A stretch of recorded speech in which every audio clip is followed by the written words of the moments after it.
Buongiorno, ben ritrovati, nuovo appuntamento con ore 13, oggi parleremo qui insieme a tutti voi di vaccini, lo faremo, che cosa fare dopo il 30 aprile, la data ultima per mettersi in regola, anzi per essersi messi in regola, quindi con le vaccinazioni, cosa farà la scuola, cosa succederà alle famiglie e soprattutto il 1° maggio scatteranno le sanzioni per chi non si è messo in regola. Lo faremo insieme al dottor Mauro Ramigni, buongiorno, che è responsabile del servizio vaccinazioni dell'ULSS 2 Marca Trevigiana. Buongiorno a tutti. Buongiorno. Buongiorno a lei. Intanto partiamo da un tema più generale, le vaccinazioni. Come siamo messi in Veneto e in particolare qua in provincia di Treviso? Sì. In Veneto siamo messi bene. Abbiamo una storia di buonissime coperture vaccinali, cioè abbiamo una storia di una grande quantità di genitori che vaccinano i loro figli. Ultimamente, negli ultimi anni, era un po' in calo, ma sempre a livelli molto alti. In provincia di Treviso siamo in una situazione un po' variegata perché abbiamo una zona, quella dell'ex ULSS che faceva riferimento a Castelfranco, a Asolo, dove le coperture sono lievemente minori, mentre invece a Treviso centro e nella zona di Pieve di Soligo, di Conegliano, abbiamo coperture ottime superiori alla media regionale. Quindi siamo, dal punto di vista epidemiologico, siamo sia in Veneto sia a Treviso in una situazione di sicurezza. Ecco, ci attestiamo 95%. Secondo lei basta come percentuale oppure si potrebbe arrivare a qualcosa in più?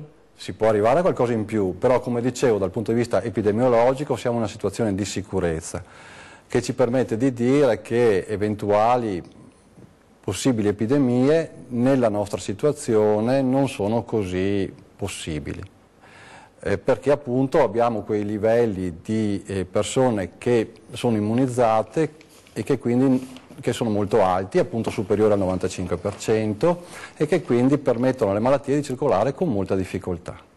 Ecco, io chiedo anche ai telespettatori, qualora volessero fare domande, lo possono fare, potete chiamarci, lo vedete il numero in onda.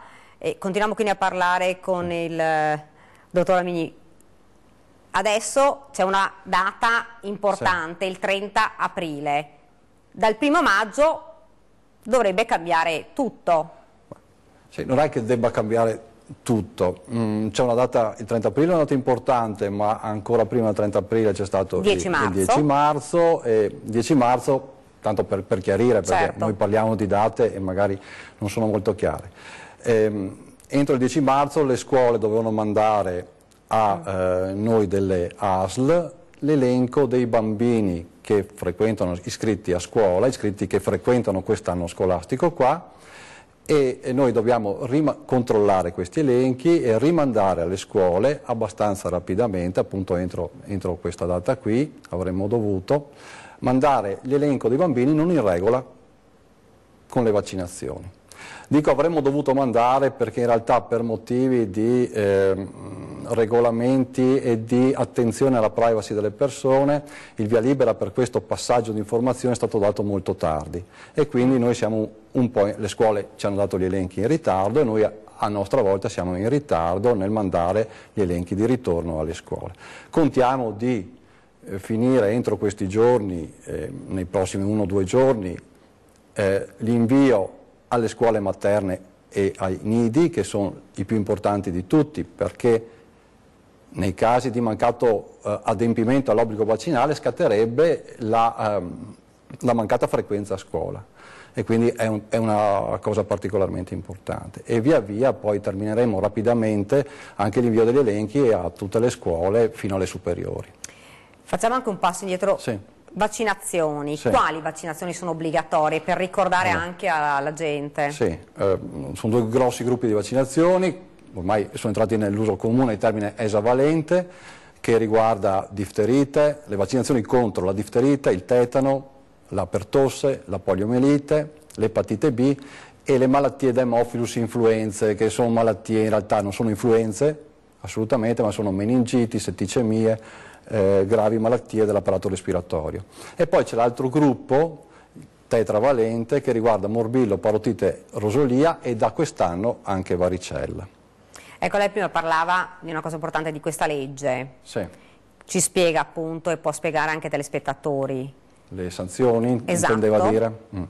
Sì, la cosa importante, che cosa succederà? La cosa importante, molto, molto particolare di questa legge è che per i bambini che frequentano i nidi o le scuole materne, cioè quelli che fino a 6 anni, i bambini di questa età che non fossero in regola non possono frequentare queste scuole. Quindi è una sanzione molto pesante per i genitori che si vedono costretti a tenere a casa, trovare un'altra sistemazione ai loro figli. Per questo motivo bisogna fare molta attenzione nel irrogare questa sanzione soltanto a chi effettivamente è completamente non in regola. Quindi noi chiediamo alle scuole di avere la massima attenzione per queste situazioni e verificare assieme a noi l'effettivo assoluto non adempimento all'obbligo. Ecco, mi scusi, solo una cosa, quindi se un bambino ha fatto una parte solo di vaccinazioni, che cosa accade? Ecco appunto, se il bambino ha fatto solo una parte delle vaccinazioni bisogna vedere, perché potrebbe essere in una situazione in cui sta regolarizzandosi. Io credo che bisogna avere molta pazienza, mi perdoni il termine, con i genitori che si trovano in questa situazione. Sono persone che per vari motivi hanno rinunciato a questa opportunità che viene data a loro, per i loro figli hanno rinunciato a questa cosa e che adesso si stanno ricredendo, vuoi che sia l'obbligo vaccinale, vuoi che siano ripensamenti, comunque stanno ricredendo. A queste persone bisogna garantire dei percorsi che portino i loro figli ad essere vaccinati in maniera corretta, con i tempi giusti e con pazienza. Non è che siccome c'è un obbligo di legge dobbiamo vaccinare di corsa le persone. Noi dobbiamo vaccinarle secondo i tempi perché il nostro interesse è dare questa opportunità di salute ai bambini.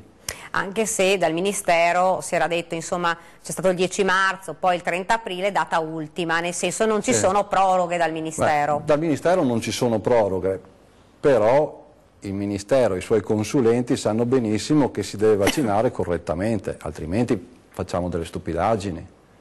E quindi le persone che hanno un appuntamento per cominciare il ciclo vaccinale o che hanno un appuntamento per proseguirlo, con le loro scelte fatte assieme a noi medici del Dipartimento di Prevenzione, ma se hanno un appuntamento non è assolutamente giusto tenerli a casa da scuola. Questa sarebbe un'ingiustizia grave e noi pensiamo e vediamo che c'è una certa attenzione anche da parte delle scuole in questo. Ecco, anche da parte della Regione, insomma, era abbastanza indirizzata a dire 30 aprile, manca poi un mese dalla fine dal termine della scuola. Certo, però purtroppo abbiamo una legge che ci dice queste cose. Il termine 30 aprile, per tornare indietro, purtroppo con queste date si può fare confusione, è il termine ultimo entro il quale le scuole devono dirci se i bambini non in regola non hanno presentato alcuna documentazione che mostri che in qualche modo si sono messi in regola. Per mettersi in regola, va bene, in certi casi si basta il cartellino delle vaccinazioni perché sono casi in cui il bambino che è residente in un'altra ULSS, quindi facciamo fatica a trovarlo nella nostra anagrafe sanitaria o addirittura residente in un'altra regione. Nei casi invece più spinosi basta l'appuntamento o la richiesta formale di appuntamento per vaccinazione nell'ULSS. In questi casi le persone possono andare in regola. Quindi entro il 30 aprile c'è questa data qui. Se chi entro il 30 aprile non si fosse messo in regola, e a quel punto mi dispiace, però c'è una legge che va rispettata. E quindi chi a quel punto là non si fosse messo in regola sarà sanzionato. Con essere tolto dalla frequenza scolastica per i bambini sotto i 6 anni, in più e una multa da 100-500 euro e invece per quelli superiori ai 6 anni con la sola multa fra i 100 e i 500 euro.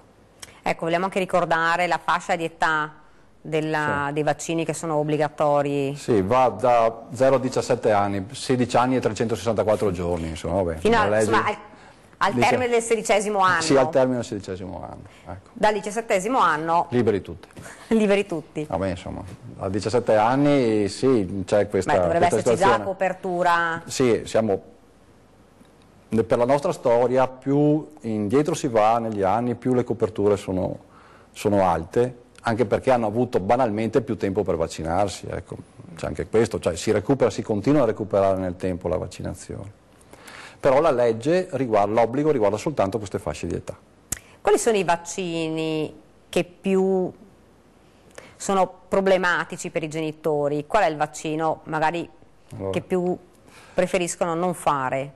Storicamente, ma anche perché era solo raccomandato e non obbligatorio, il vaccino contro il morbillo e contro gli orecchioni a rosolia è sempre quello che ha avuto una copertura minore. Un po' ci sono state dei falsi miti, proprio delle leggende sulla pericolosità di questo vaccino che hanno contribuito a diminuire la sua accettabilità da parte dei genitori, e un po', non essendo obbligatorio ma essendo solo raccomandato, sembrava essere un vaccino di minore importanza, e quello ha generato un calo nell'attenzione da parte delle persone. Però è un vaccino tanto importante. È un vaccino tanto importante, il morbillo esiste, continua a essere pericoloso ed è una malattia che può fare danni in qualsiasi momento della vita. Ecco, stanno arrivando anche alcune domande. Annalisa Possomai ci dice: io sono pro-vax, ma quello che mi domanda è come mai non si voglia dividere i vaccini. Ci sono dei vaccini... Sì, infatti stavo dicendo, l'altra cosa che spaventa i genitori è il fatto di fare più vaccini contemporaneamente. Esatto. Per me è un enorme vantaggio. Cioè, la cosa da evitare è fare tante punture, sono tutti traumi, sono tutte cose che fanno male, tra virgolette, per carità, ma sono antipatiche per il bambino. Se noi possiamo mettere in una stessa siringa, una stessa puntura, una stessa iniezione più vaccini, non è male. C'è da dire che spesso, in quasi tutti i vaccini, oltre alla componente vaccinale, cioè a quegli antigeni che noi mettiamo dentro per stimolare il sistema immunitario, ci sono anche degli eccipienti, delle adiuvanti che fanno paura, sono sostanze estranee. Ecco, più punture faccio, più ne metto dentro di questi. E quindi perché metterne dentro di più quando posso metterne dentro meno? L'altra cosa che fa paura, ma non sono troppi per il nostro sistema immunitario. Esatto. Bene. Il nostro sistema immunitario risponde a circa 100.000 antigeni contemporaneamente, non ha grossi problemi, può produrre anticorpi contro milioni di miliardi di antigeni, una cifra mostruosa, impressionante. È formato fino dalla 26esima settimana di gestazione ed è capace di rispondere a quell'età lì. Ma del resto, noi quotidianamente, in tutti i momenti della nostra giornata, ci confrontiamo con migliaia di antigeni. Cioè, il batterio della pertosse ne ha 3.000. Adesso nel vaccino ce ne sono 2.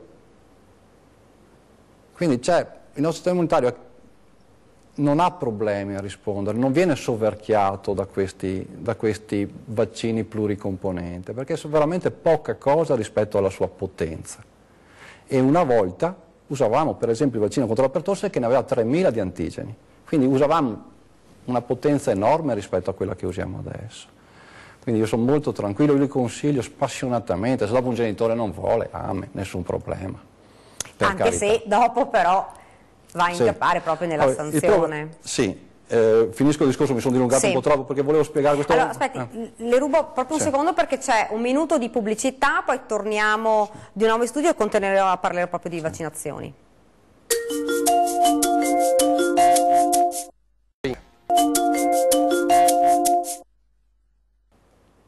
Rieccoci nuovamente in studio con Ore 13, stiamo parlando assieme al dottor Ramigni della questione che coinvolge tantissime famiglie, delle vaccinazioni, e ci stava spiegando il dottor Ramigni prima che lo interrompessi per la pubblicità.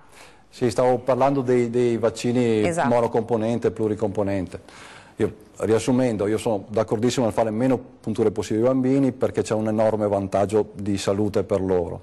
Capisco la preoccupazione dei genitori, prima ho cercato di spiegare come il nostro sistema immunitario è in grado di rispondere tranquillamente, senza nessun problema, all'esavalente, perché ha delle capacità enormi di risposta a tantissimi antigeni.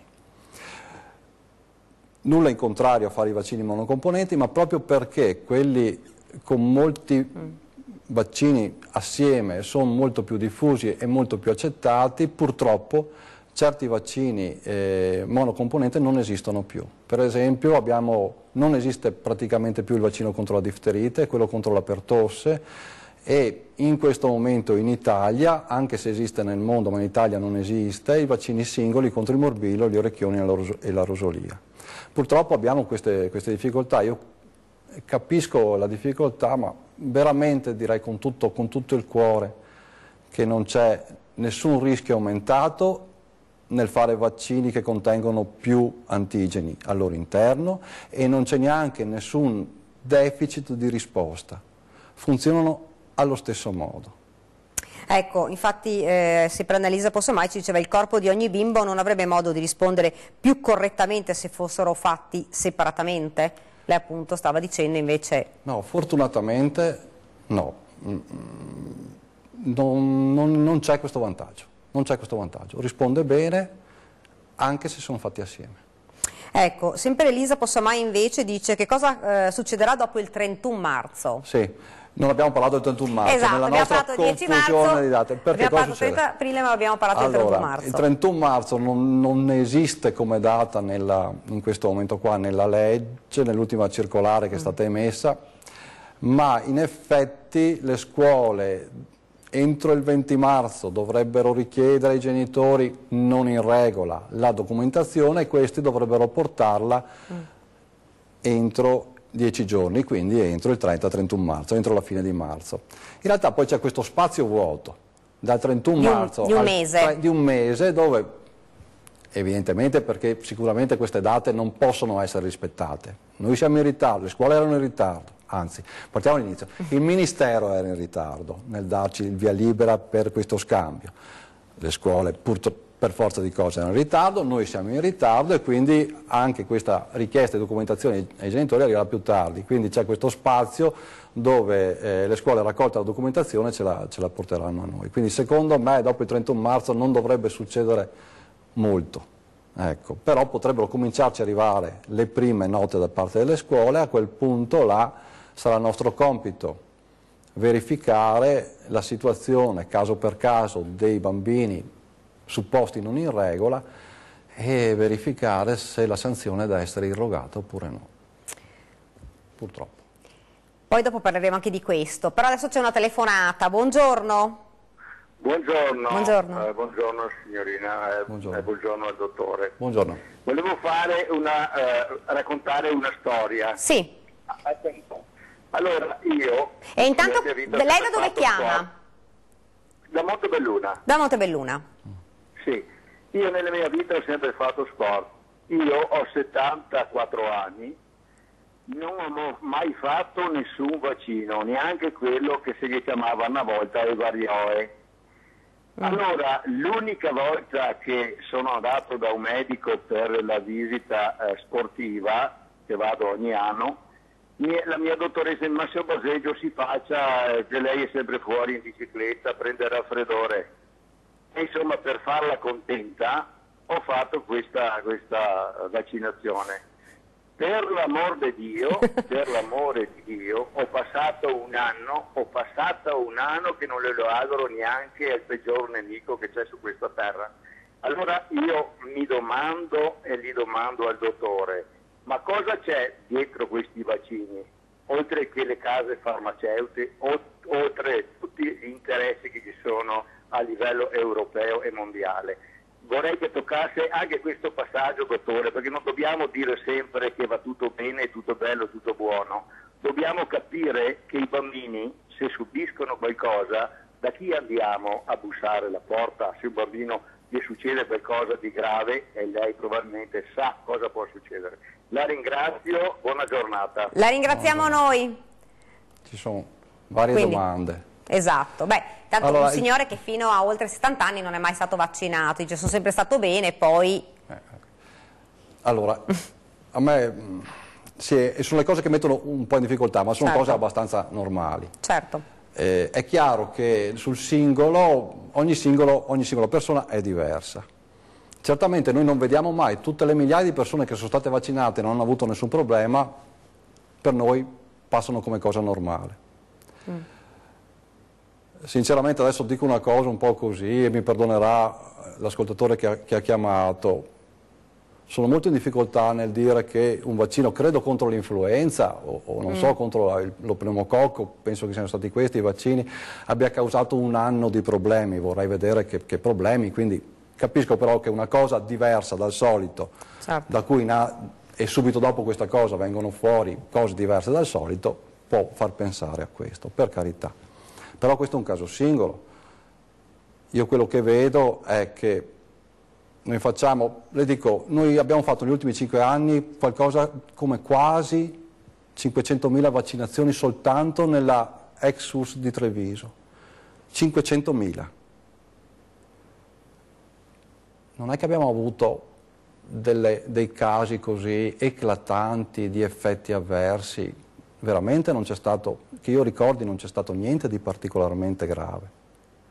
Quindi noi dobbiamo sempre vedere qual è la situazione generale, cercare di vedere qual è l'epidemiologia delle cose che andiamo a vedere, di cui parliamo.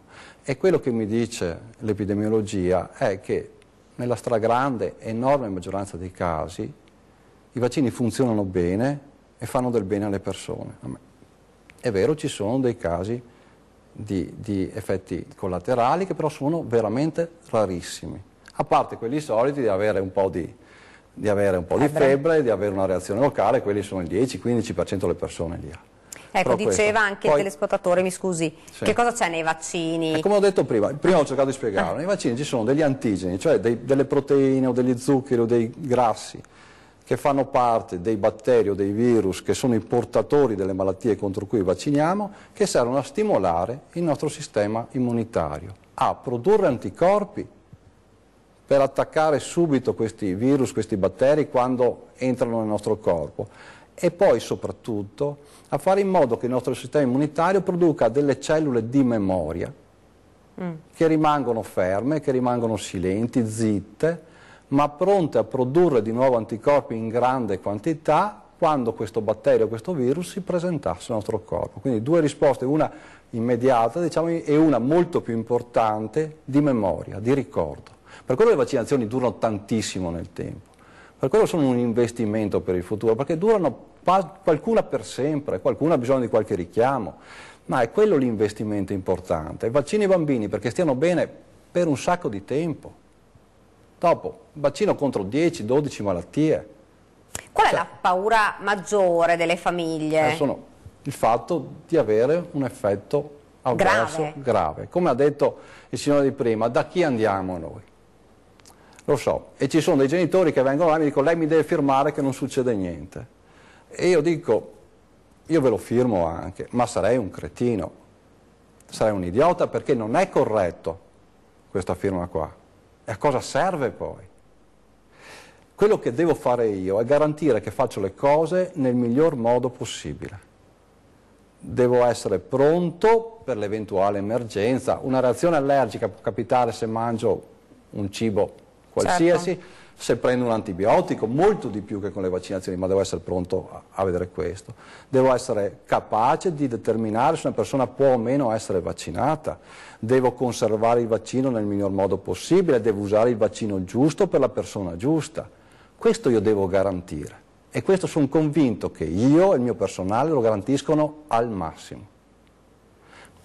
Perdonate il paragone, è come se io salgo su un aereo, faccio firmare al comandante che mi porta a destinazione, il comandante me lo firma anche perché rischio che succeda qualcosa, ma può controllare il falco che gli arriva sul motore, l'improvviso colpo di vento che altera l'assetto, la bomba del terrorista, queste cose non sono controllabili. Lui sa che farà il meglio per portarmi a destinazione.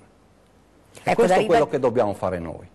Certo, è da ribadire anche che la percentuale insomma, è molto bassa di Sì, come ho detto prima, effetti collaterali gravi ai vaccini si calcolano su uno ogni 700 milioni e mezzo di casi. In realtà l'effetto collaterale più importante sono le reazioni anafilattiche. Precedo una domanda: non ci sono test che ci permettono di definire se una persona può o meno potrebbe avere reazioni allergiche, perché una volta che faccio il test è come se potrei provocare l'allergia. Una volta abbiamo anche provato a far questo a Treviso, però gli allergologi hanno detto: ma guardate, scusate, ma diamo una quantità più alta di quello che c'è nel vaccino, cosa volete che facciamo? Certo. Non serve a niente, bisogna fare le cose correttamente. Questa è una cosa che i nostri servizi vaccinali, non dico quelli di Treviso, ma quelli di tutto il Veneto e di gran parte d'Italia, di tutta Italia, fanno bene.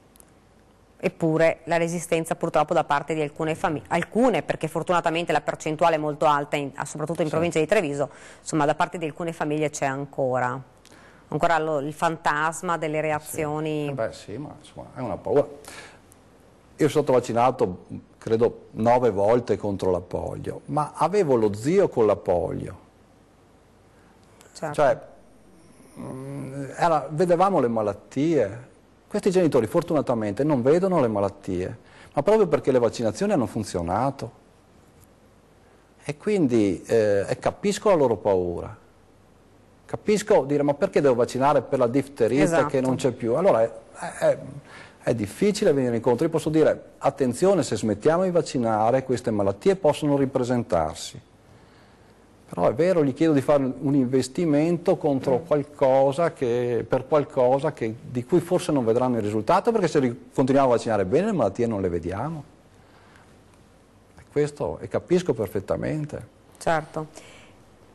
Facciamo anche un attimo, parlavamo prima della telefonata, di cosa accade quindi quando le scuole manderanno a voi l'elenco dei bambini che non sono a norma, non sono a regola. Cosa succede in quel momento? Allora, diciamo, non lo sappiamo perfettamente, perché mi dicevano oggi in Regione che c'è proprio in questo momento, credo, una videoconferenza fra i vari esponenti delle regioni per accordarsi fra di loro e col Ministero su come erogare le sanzioni.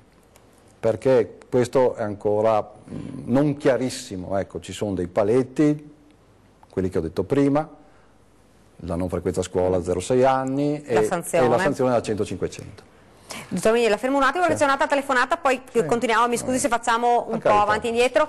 Buongiorno. Sì, buongiorno a lei. Buongiorno.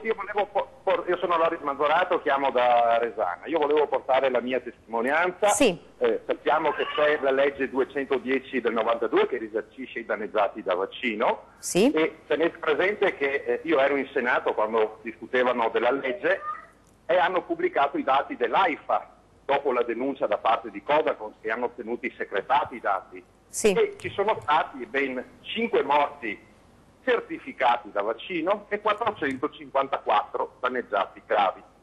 E poi il dottor Villani venga a dire che negli ultimi 15 anni non c'è stato nessun morto e nessun danneggiato, se mi permettete, questo mi fa capire la corruzione del sistema, perché non può mentire così quando le cose sono state dette da un medico in Senato, pubblicate dall'AIFA, che è l'Agenzia Italiana del Farmaco.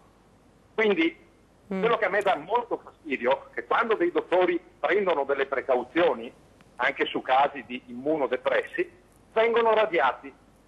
È terrorismo psicologico che stanno facendo.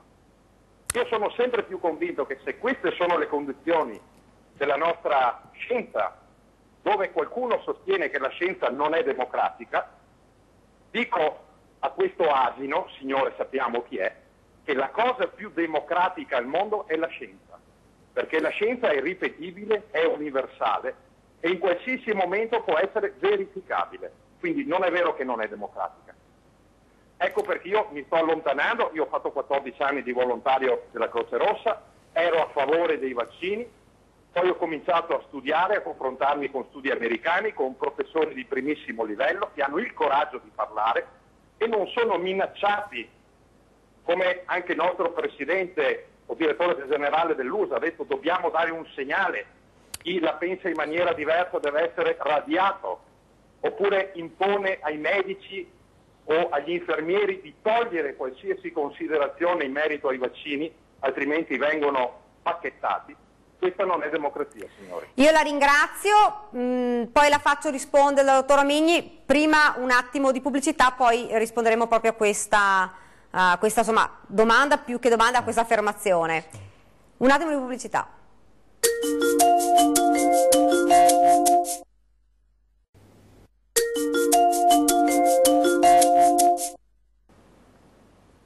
Bene, siamo tornati nuovamente in studio con ore 13 e parliamo di vaccinazioni e chiederei al dottor Amigni poi di rispondere al telespettatore di poco fa che parlava di 5 vittime. Parlava di un documento dell'AIFA, cioè dell'Agenzia per il Farmaco, che è stato molto portato. Qualcuno diceva addirittura segretato, io veramente non capisco, io l'ho trovato, l'ho letto e l'ho trovato anche facilmente, però non voglio dire, magari l'ho trovato dopo che era stato reso pubblico. Allora, una precisazione. L'AIFA correttamente mette nella sua relazione tutte le segnalazioni di reazione avversa al vaccino e giustamente devono essere indagate anche quelle morti che sono correlate temporalmente a una vaccinazione. Correlate temporalmente cosa vuol dire? Che sono avvenute in un periodo abbastanza vicino alla vaccinazione, ma la cosa fondamentale è poi andare a vedere bene se oltre alla correlazione temporale, cioè al fatto di essere avvenute dopo, c'è anche una correlazione logica, una correlazione che mostra come l'evento che è avvenuto prima abbia causato l'evento che è avvenuto dopo. In nessuno di questi 5 casi è stato provato questa relazione. Io capisco che fa impressione, però questa è la cosa. Una cosa mi è seccato quando ci accusano i medici di corruzione, a parte che è un'accusa pesante, molto antipatica, secondo me bisognerebbe stare un po' attenti con le parole. Io cerco di stare attento e chiaramente sono convinto della buona fede delle persone. Però questo è molto antipatico, molto seccante. Io dico sinceramente che sono convinto delle cose che dico. Sono convinto che i vaccini facciano bene, sono convinto che il piccolissimo rischio che portano dietro, come qualsiasi farmaco, come qualsiasi cosa che facciamo, valga la pena di essere corso. Il signore di prima mi ha fatto dire che io avrei detto che sono 15 anni che non ci sono. Io non ho detto questo. Io ho detto, nella mia piccola esperienza, solo di una ULSS di 400.000 abitanti, come era la ULSS 9, ho fatto, assieme naturalmente a tutti gli altri medici, infermieri, assistenti sanitari che lavorano, quasi 500.000 vaccini, 480.000 vaccini negli ultimi 5 anni e non abbiamo avuto casi eclatanti. Questo secondo me, nella mia piccola esperienza, mostra che le cifre che diamo sono cifre reali. I 454 casi di reazioni, bisogna vedere che reazioni sono, io parlo soltanto, esclusivamente di reazioni pericolose per la vita, dopo ci sono le altre, per carità del Signore, nessuno le nega, però reazioni importanti sono veramente poche, questi sono i dati. Un'ultima considerazione, sì, sono d'accordo, nell'ultimo pezzo ha parlato di un collega che in questo momento è diventato famoso, facciamo il nome, Burioni, che ha scritto un libro con La scienza non è democratica, e qua sono d'accordo con l'ascoltatore. È un titolo secondo me scorretto. La scienza è democratica, però come ogni democrazia presume che ci sia un rispetto di regole. E le regole della scienza sono le regole che impongono che i lavori vengano fatti correttamente, che siano messi a disposizione di altri ricercatori, che siano riproducibili, che come si dice possono essere falsificabili, quindi possono essere mostrati i loro errori per così procedere in avanzamento della conoscenza. Non è che uno si inventi le cose, uno deve provare quello che dice e fare in modo che altri in diversi posti, in diversi luoghi riescano a riprodurre quello che dice. Allora sì, si prosegue. Allora quella è la democrazia della scienza, che permette a tutti di dire qualcosa seguendo certe regole. Se poi le cose sono sconfessate, amen, ma si è lavorato assieme. Questo.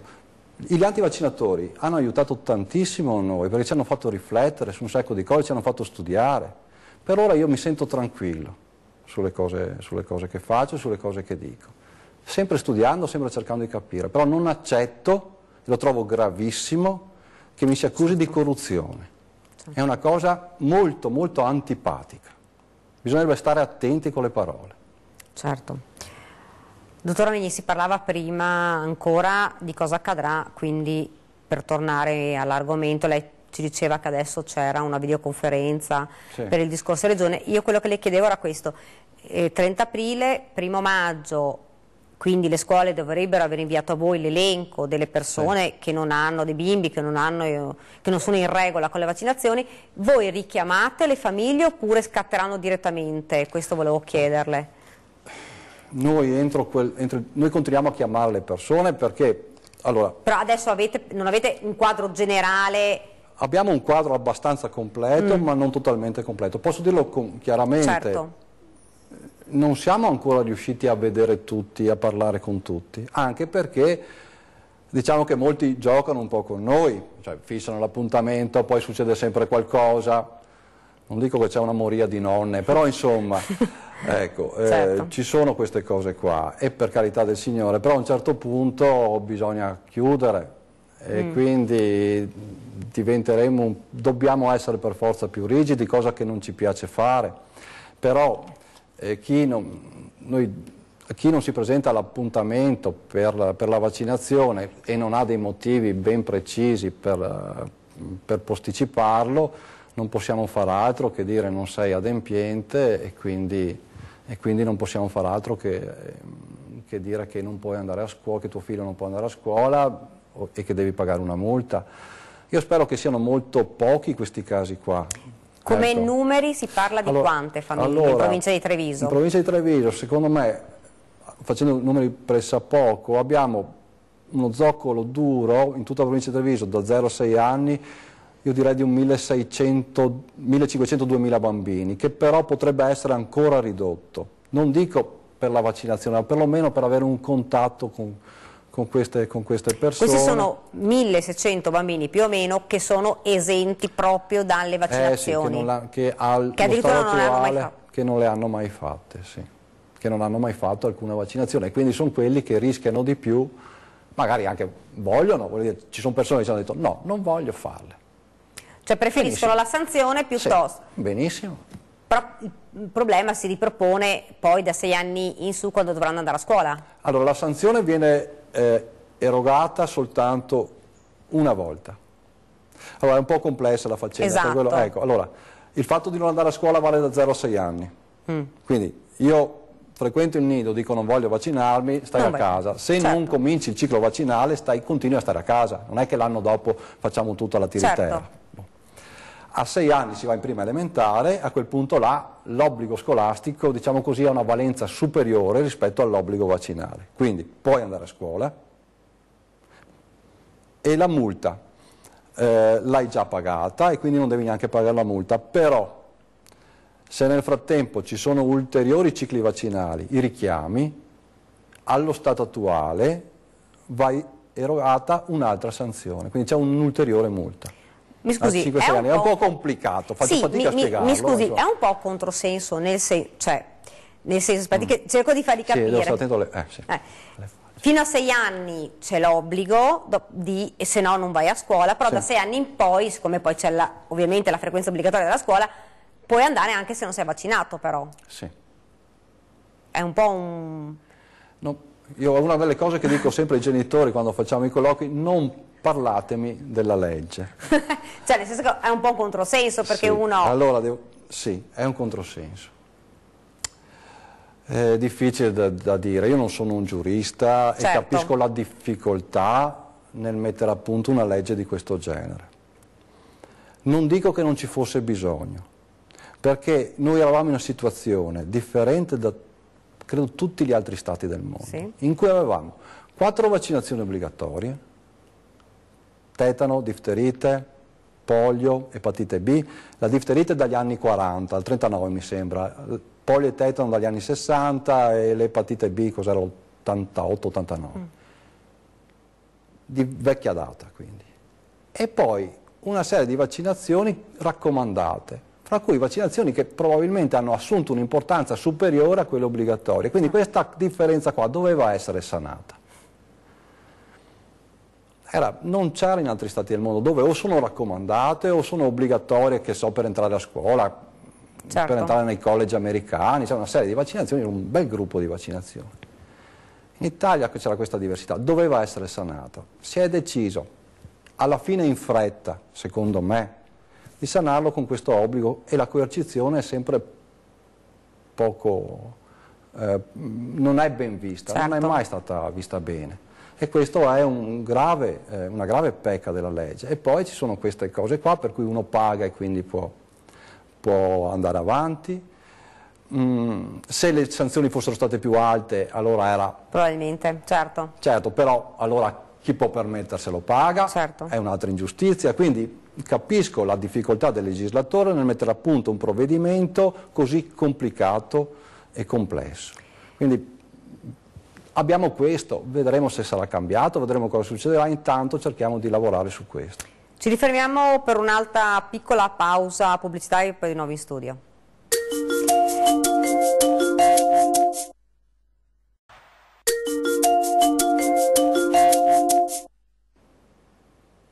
Siamo tornati nuovamente in studio, ore 13, in compagnia del dottor Amigni. Stiamo parlando di vaccinazioni e stiamo parlando di cosa accadrà, quindi sì, si diceva, insomma, da 0 a 6 anni in realtà sono lo zoccolo duro e sono quelli che poi rimarranno eventualmente, se non fossero in regola, a casa, sì, perché da 6 anni in su scatterà la sanzione, ma continueranno ad andare a scuola, giusto? Prevale l'obbligo scolastico e quindi potranno continuare ad andare a scuola. E capisco che questo possa dare adito a perplessità, qualcuno potrà dire ma come a 6 anni di nuovo, prima non poteva, adesso non può, e prima mi soffermavo sulla difficoltà di mettere, certo, a punto una norma su una materia così complicata, dove bisogna fare i conti col benessere che dà la frequenza scolastica ai bambini e col benessere che danno le vaccinazioni ai bambini. In questo momento la legge però è fatta così e noi dico purtroppo perché mi piacerebbe venire incontro a tutti, io e come tutti gli altri miei colleghi, però è fatta così e quindi bisogna prendere delle decisioni. Poi le diceva però che nei richiami del vaccino ipotetico, sì, quindi riscatterebbe un'altra sanzione? Sì, perché i vaccini, come dicevo prima all'inizio, devono essere fatti in più dosi e sono previsti all'età di 5-6 anni, all'età di 13-14 anni, dei richiami. Ecco, in quei casi là la legge per ora, adesso vediamo però, certo, non è proprio una legge ma sono circolari esplicative che dicono che la sanzione deve essere di nuovo erogata. Vediamo cosa succederà, perché sulle sanzioni, proprio sulle sanzioni pecuniarie, ci deve essere un accordo che si sta cercando di raggiungere in questi giorni tra le varie regioni e il Ministero, sulle modalità, sull'entità, perché da 100 a 500 può voler dire tante cose. Certo. E sicuramente se c'è soltanto una vaccinazione da fare, la sanzione dovrà essere diversa rispetto, certo, a chi rifiuta completamente. Quindi vedremo queste cose, siamo in attesa anche noi. Ecco, un'ultima cosa, un telespettatore prima ci diceva, non l'abbiamo messo in onda, ma diceva di questa sindrome Guillain-Barré. Sì, è una neuropatia, cioè una malattia del sistema nervoso che è stata vista, è stata messa in relazione principalmente alle vaccinazioni contro l'influenza e alle vaccinazioni contro il tetano. Ora è piuttosto rara, quello che si sa è che è vero, c'è una frequenza che insospettisce, ma non c'è differenza fra chi è vaccinato e chi non è vaccinato, però potrebbe esserci una funzione, diciamo così, da grilletto anche delle vaccinazioni per far partire questa sindrome, questa neuropatia che poi si manifesta come una sorta di paralisi della muscolatura.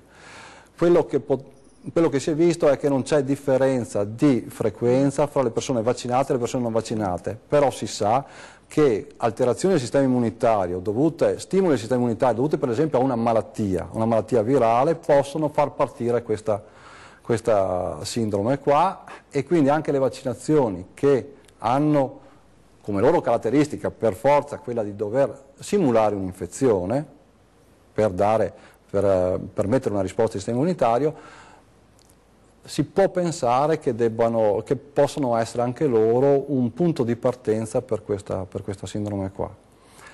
Più di questo sinceramente non posso dire, è molto rara, però capisco, in effetti è stata notata. Ecco, sempre fra i commenti è arrivata un'altra domanda da Elga che dice: io sono per i vaccini, ma esiste qualche caso in cui sono sconsigliati o magari devono essere eseguiti un altro momento? Certo, ci sono malattie per cui non si può vaccinare. Il caso più tipico sono le immunosoppressioni, i deficit del sistema immunitario. Persone che hanno per esempio una leucemia non possono essere vaccinate per determinate malattie. Persone che hanno una malattia acuta non possono essere vaccinate, bisogna aspettare che la malattia passi. Persone che hanno una neuropatia come quella che dicevamo prima, fino a che non si capisce bene che tipo di malattia hanno, finché non è ben diagnosticata e ben stabilizzata, non possono essere vaccinate per certi vaccini. La gravidanza controindica certi vaccini e invece sarebbe una condizione ideale per vaccinare, che so, contro l'influenza o contro la pertosse o contro il tetano. In Italia non è più così importante, però in altri stati la vaccinazione di gravidanza per il tetano è fondamentale per evitare il tetano neonatale. E quindi sì, certamente, il compito di noi vaccinatori è, con la massima attenzione, capire se le persone possono o no essere vaccinate e capire che vaccini è corretto usare. Quindi sì, ci sono delle controindicazioni e vanno esaminate sempre attentamente. E questo è stato fatto quando vengono chiamati man mano? Questo viene fatto sempre. Questo viene fatto sempre. Questa è un'ulteriore sicurezza, appunto, Quindi, scusi, non riesco, proprio la resistenza vera, quindi qual è? Perché, ad esempio, Julie Dott ci diceva c'è ancora una parte della popolazione contraria ai vaccini, il loro comportamento è giustificato dal fatto che potrebbero avere delle controindicazioni, quindi si ripete la stessa cosa. Loro sono scuse fondate? Allora, sono paure certe volte, perché le controindicazioni sono veramente poco frequenti, sono malattie di solito molto importanti che le persone sanno di avere, per le quali non c'è tranquillità nel dire che non possono essere vaccinate. È proprio per queste persone qua che la vaccinazione ha una valenza di comunità, perché se io vaccino tante persone, do quella famosa immunità di gregge che permette di proteggere anche le persone che vorrebbero essere vaccinate ma non possono, e le persone che, anche se hanno fatto la vaccinazione, non hanno avuto un effetto del vaccino tale da renderle immuni, che so, persone che hanno fatto solo una dose invece che 2 o 3, persone che esistono perché non c'è niente di perfetto, in quel caso su 100 di persone che non è immunizzata nonostante abbia seguito un corretto ciclo vaccinale. Quindi vaccinando tutti impediamo le malattie di circolare e quindi proteggiamo tutte le persone. Perché le persone hanno resistenza? Primo, obbligare le persone è una cosa molto antipatica. Secondo, come ho detto prima, se uno non vede il motivo per cui vaccinarmi, se uno non vede le malattie, ha più difficoltà, e capisco questa difficoltà. Dice, il mio figlio sta bene, perché devo vaccinarlo? Noi siamo quasi arrivati in chiusura. Io volevo chiedere solo l'ultima cosa prima di chiudere con questa puntata. Diceva lo Zoccolo Duro 0-6 anni di 1600 persone, insomma famiglie che non hanno vaccinato. Dai 6 anni in poi ci sono ancora tante famiglie?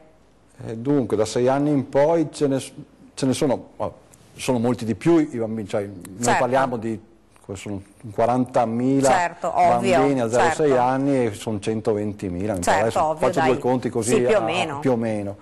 Sì, dunque vediamo un po', abbiamo una percentuale di non vaccinati che è del 3,5-4% nelle classi di età più alte, quindi molto poco, però si trasforma in un numero, comunque in un numero importante che può affaticare molto i servizi. Però diciamo che in questo caso i problemi sono minori, in quanto la cosa grossa, cioè la mancata frequenza a scuola non c'è, quindi possiamo essere molto più rilassati, ecco, su questo. Ecco. Siamo arrivati veramente al termine di questa trasmissione di Ore 13, abbiamo parlato e ringraziamo il dottor Ramigni per essere stati con noi, abbiamo parlato della vaccinazione, speriamo di aver chiarito alcuni aspetti, ricordiamo che il 31 aprile insomma più o meno dovremmo chiudere il cerchio di questa vicenda, insomma, che coinvolge davvero tantissime famiglie. Io ringrazio il dottor Ramigni per essere stati con noi, vi do appuntamento a domani per una nuova puntata di Ore 13, grazie davvero per averci seguito e buona giornata. Buona giornata a tutti.